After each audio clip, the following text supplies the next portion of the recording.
हमनी के संस्कृति, हमनी के संस्कार सदा रहे हमनी के साथ। भारत के महान ग्रंथ और काव्य सब के संपूर्ण संकलन सब्सक्राइब करें तिलक।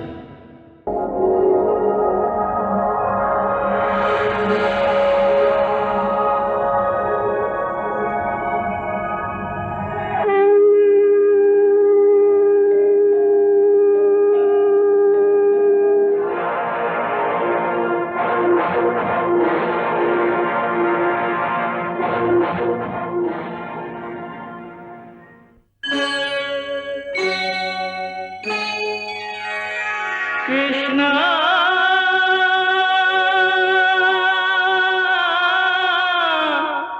कृष्णा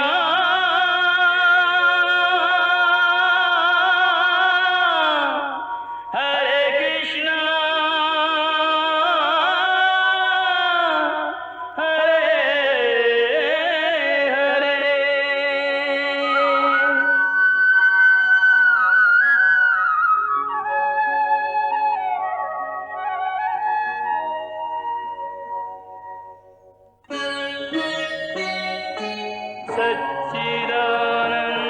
सच्चिदानन्दरूपाय विश्वोत्पत्त्यादिहेतवे तापत्रयविनाशाय श्रीकृष्णाय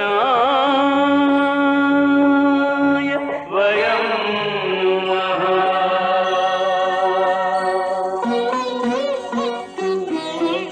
श्रीकृष्ण गोविंद हरे मुरारे, हे नाथ नारायण वासुदेव। हरे कृष्ण राधे राधे कृष्ण कृष्ण हरे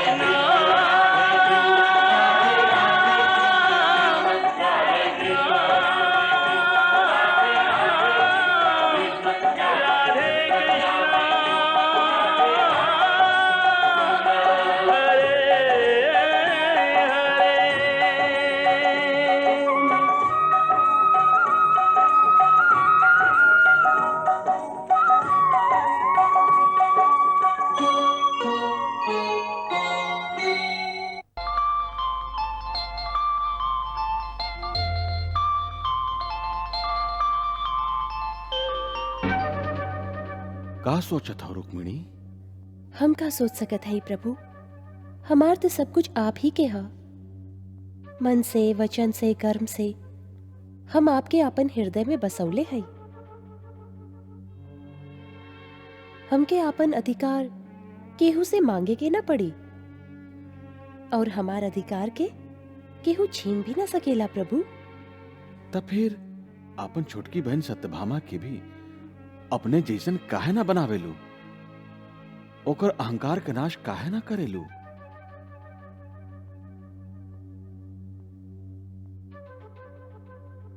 आपन प्रिय लोग के अहंकार से मुक्त करके उनका ज्ञान के मार्ग तक पहुंचावे के उत्तरदायित्व आपके ही है प्रभु।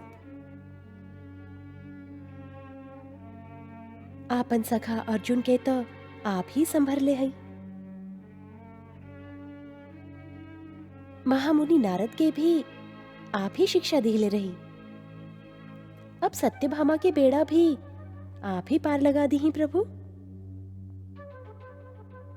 जैसन तुम्हारी इच्छा देवी, जैसन तुम्हारी इच्छा। नारायण नारायण प्रभु, आ गई लेगो और जिम्मेदारी। नारायण नारायण।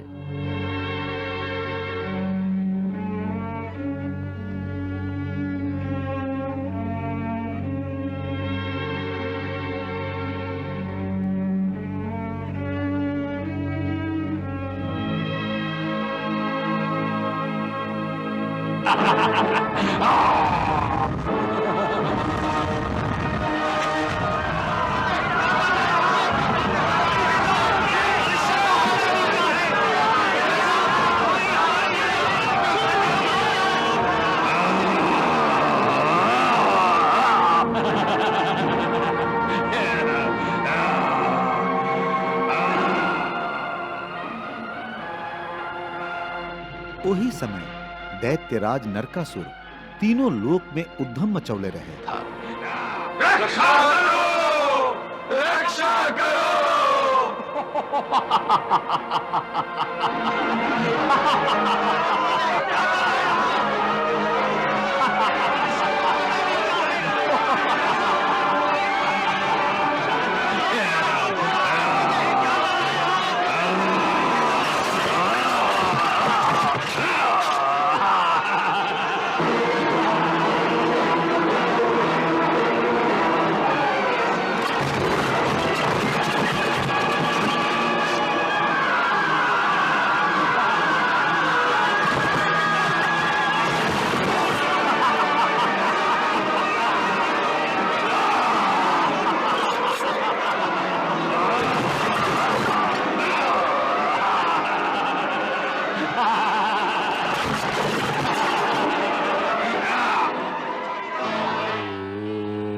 ब्रह्मणे नमः। ओम ब्रह्मणे नमः। ओम ब्रह्मणे नमः। हे दैत्यराज, जे वर तू हमरा से मांगत आ रहा, उ दुर्लभ होखे पर भी हम पूरा तरह से तो के प्रदान करत हई।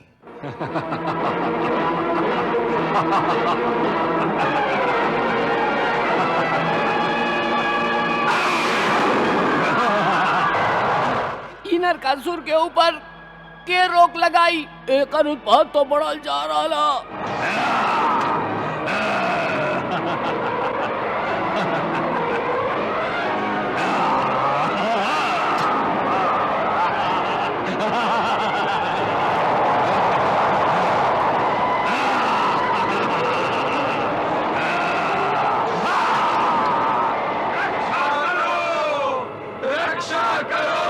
इंद्र कहवा बाड़े तू? स्वयं के देवता लोक के रक्षक कहे वाला इंद्र कहवा लुकाइल बैठल बाड़े तू? हाँ?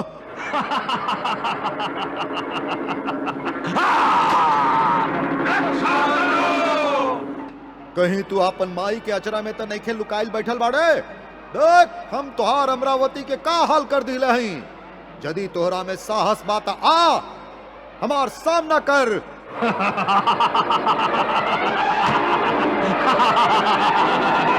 नरकासुर से हमार रक्षा करी देवराज, रक्षा करी, रक्षा करी देवराज, रक्षा करी। रक्षा करो, रक्षा करो, रक्षा करो, रक्षा करो।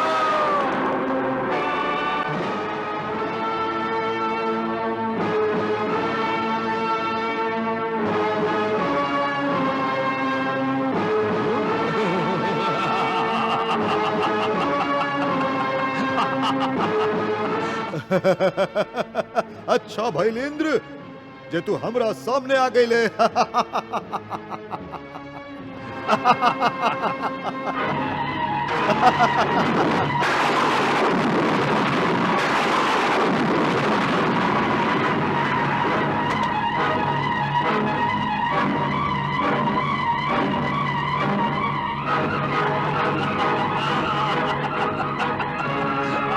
जाओ।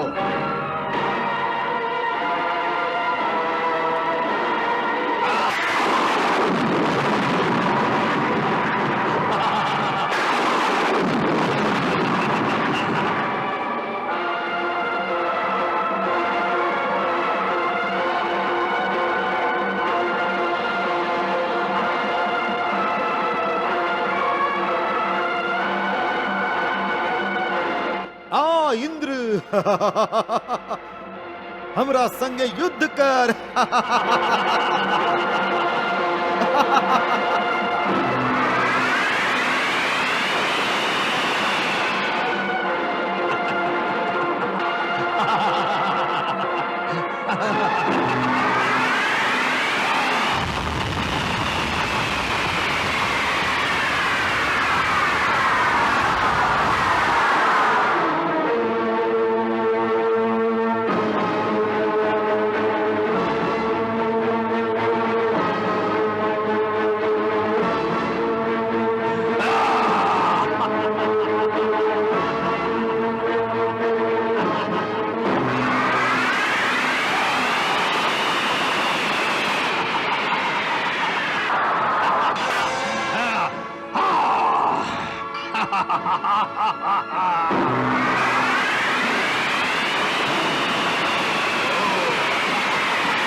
भाग गए इंद्र, डरा के भाग गए।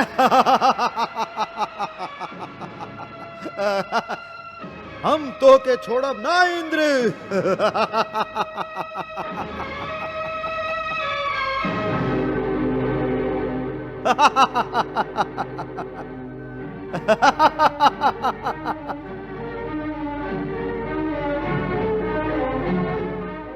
लगता तू इंद्र के माई अदिति हो। हाँ, बाकी तू के बाड़ा जे ए तरह धृष्टता से बिना आज्ञा लिहले देव माता के कक्ष में आ गई बाड़ा। हम नरकासुर हैं। नरकासुर, हम यह तुहार बेटा इंद्र के हाथ से स्वर्ग लोक के साम्राज्य छीने खातिर आयल हैं। तुहार बेटा इंद्र था भगोड़ा निकलल हा। हमरा से युद्ध में परास्त होके न मालूम कहवा लुका गइल हा ऊ। हम यहाँ ओकरे ढूंढत फिर रहल हैं। हाँ, हमके केहू के आज्ञा के जरूरत नहीं खे, बल्कि तोह के अब इवा रहे खातिर हमार आज्ञा के जरूरत था। हमार आज्ञा के। हम एह राज्य के स्वामी हैं। यहाँ के हर चीज हमार है। हमार इच्छा के विरुद्ध कौनो स्त्री गहना भी पहिन ओढ़ ना सकेली, तू भी ना। अचानक होकर नजर देवता लोग के माई अदिति के कान पर पड़ल। इतना सुंदर कुंडल।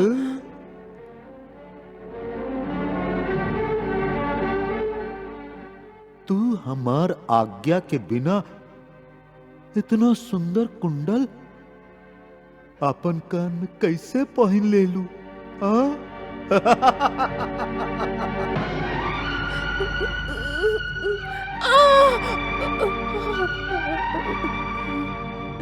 इनका हम आपन कान में पहिरब।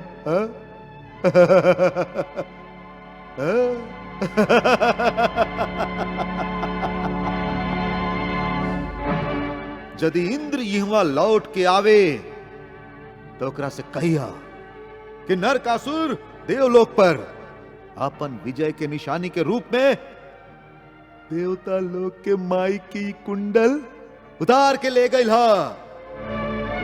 यदि इंद्र और अन्य देवता के भुजा में शक्ति है तो हम के युद्ध में हरा के अपन माई के ये कुंडल वापस ले जाए।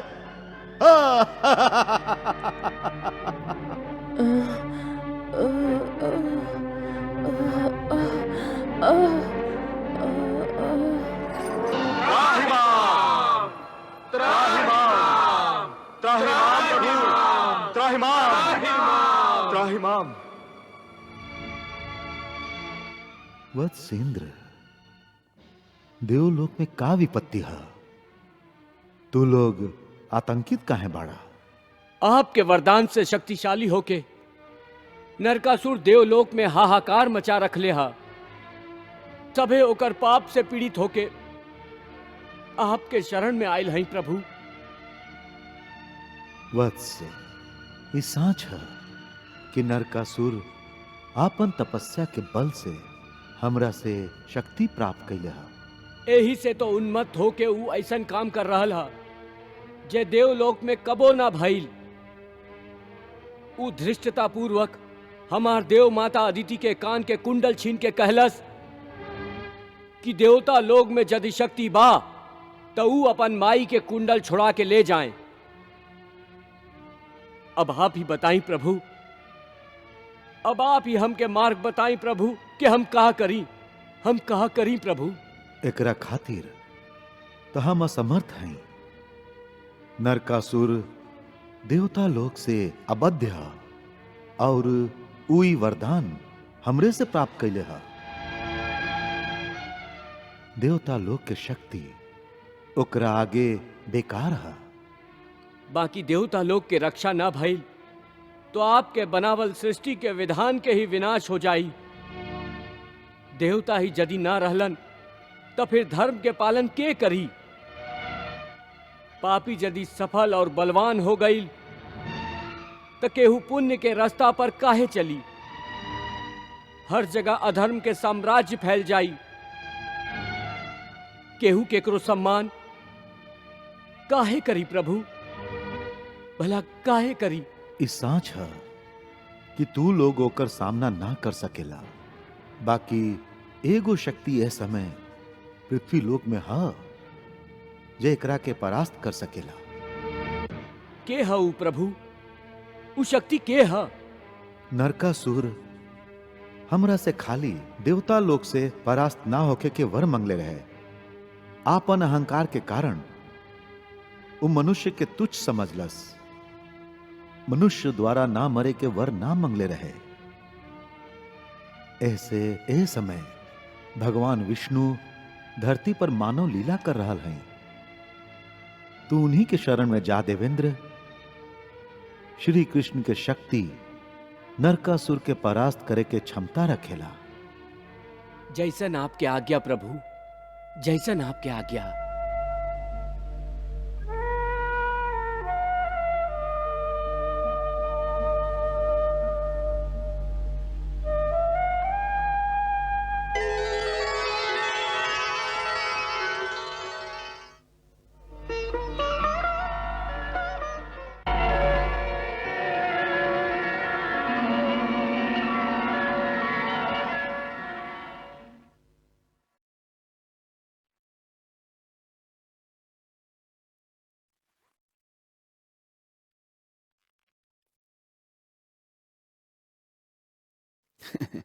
द्वारिका में देवराज इंद्र के स्वागत है। आई पधारी।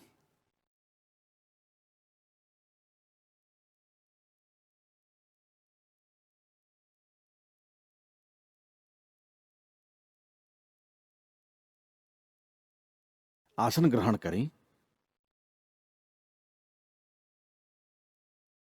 अब बताएं देवराज, कौन कारण से यहाँ आवे के कष्ट उठैली? हमरा यो कोनो सेवा?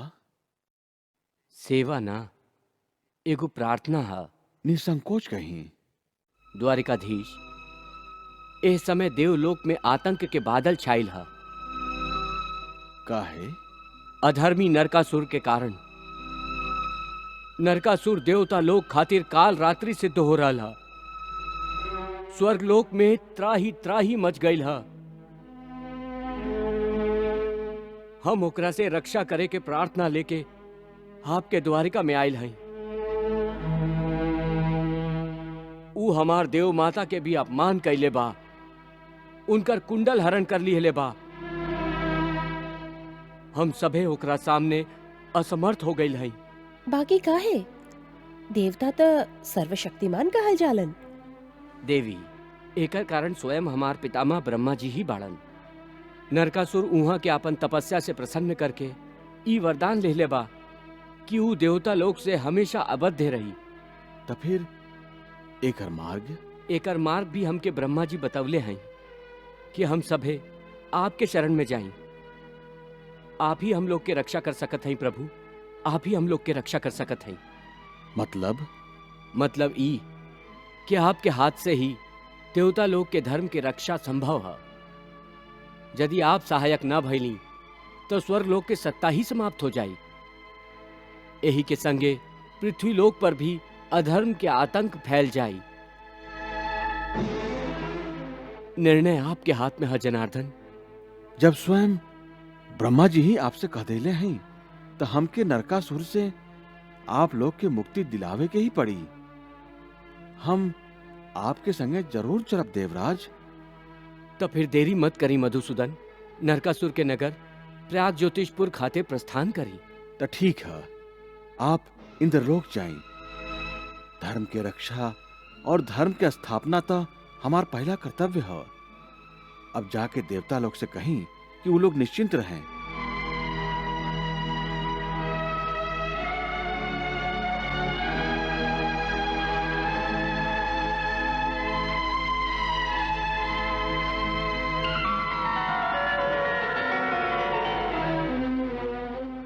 तो आप जा रहल हैं द्वारकाधीश? हाँ, धर्म के रक्षा तक करही के पड़ी। हम हो आपके संगे चलब।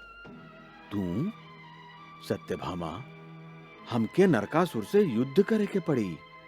तू युद्ध में का करबू? हम आपके सहायता करब। हमार सहायता? हम हूँ तो यादव कन्या है, नारी के कम मत समझे द्वारकाधीश। जैसन तुम्हारी इच्छा सत्यभामा।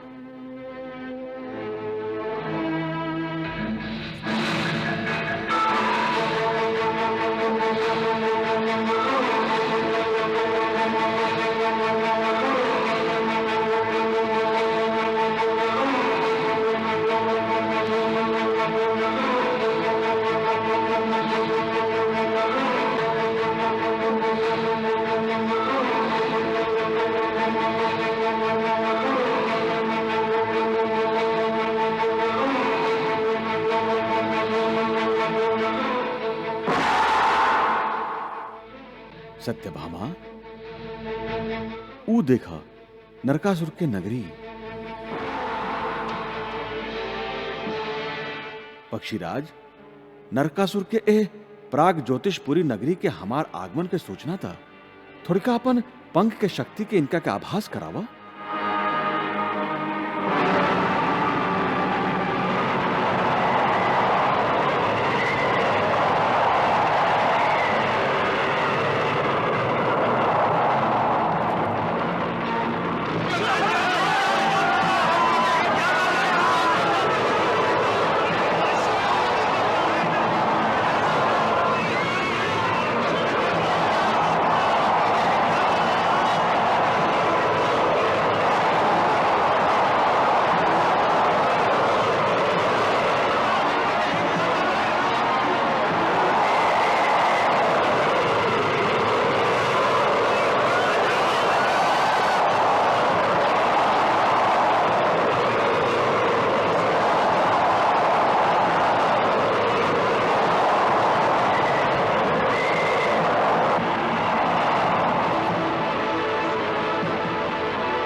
केकर शंख के ध्वनि ह के हमके युद्ध खातिर ललकार रहल ह।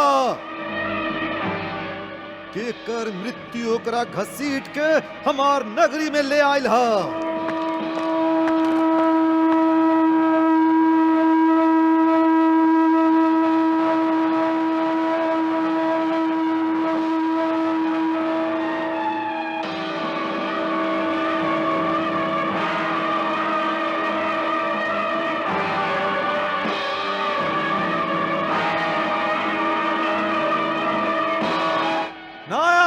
जी स्वामी।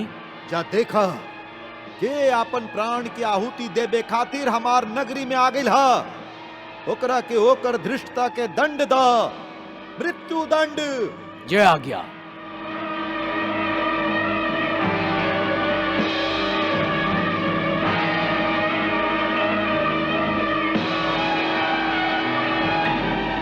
चलो।